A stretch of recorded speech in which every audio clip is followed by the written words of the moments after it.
விருதுநகர் மாவட்டம் சிவகாசியில் பட்டாசு ஆலை வெடிவிபத்தில் உயிரிழந்தவர்களின் குடும்பத்திற்கு 3 லட்சம் ரூபாய் இடைக்கால நிவாரணம் வழங்க வேண்டும் என உயர்நீதிமன்ற மதுரை கிளை உத்தரவிட்டுள்ளது.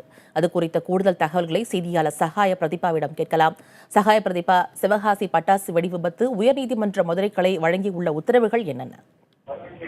மும்தாஜ், அதாவது கடந்த 20ஆம் தேதி சிவகாசியில் இருக்கக்கூடிய ராகவேந்திரா பட்டாசு கடையில் ஏற்பட்ட விபத்தில் 9 பேர் உயிரிழந்தனர்.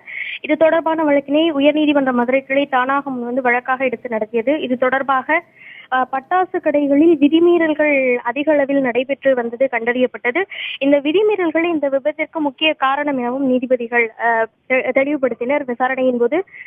அது தொடர்பாக அனைத்து மாவட்டங்களிலும் தீபாவளி காலம் நெருங்கியுள்ள நிலையில் அனைத்து மாவட்டங்களிலும் இந்த விதிமீறல்கள் நடைபெறாத வகையில் பட்டாசு கடைகளில் அந்தந்த அதிகாரிகள், சம்பந்தப்பட்ட அதிகாரிகள் ஆய்வு செய்து உரிய நடவடிக்கை எடுக்க வேண்டும், பொதுமக்களின் பாதுகாப்பினை உறுதி செய்ய வேண்டும் என நீதிமன்றம் உத்தரவு பிறப்பித்திருந்தது.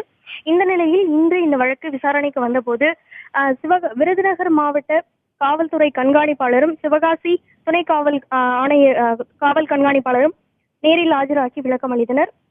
அவர்களது விளக்கத்தினை ஏற்ற நீதிபதிகள் இந்த விபத்தில் உயிரிழந்த 9 பேரின் குடும்பத்தினருக்கு 3 லட்சம் ரூபாயை இடைக்கால நிவாரணமாக வழங்க வேண்டும் என உத்தரவிட்டிருக்கிறார்கள்.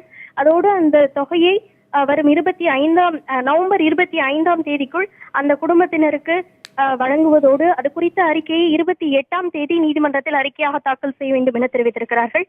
அதே போல இந்த வழக்கு தொடர்பான விசாரணையை விருதுநகர் மாவட்ட காவல்துறை கண்காணிப்பாளரின் மேற்பார்வையின் கீழ் சிவகாசி மாவட்ட காவல் டிஎஸ்பி இந்த வழக்கு தொடர்பான விசாரணையை மேற்கொள்ள வேண்டும் எனவும் நீதிபதிகள் தெரிவித்திருக்கிறார்கள். மும்தாஜ்.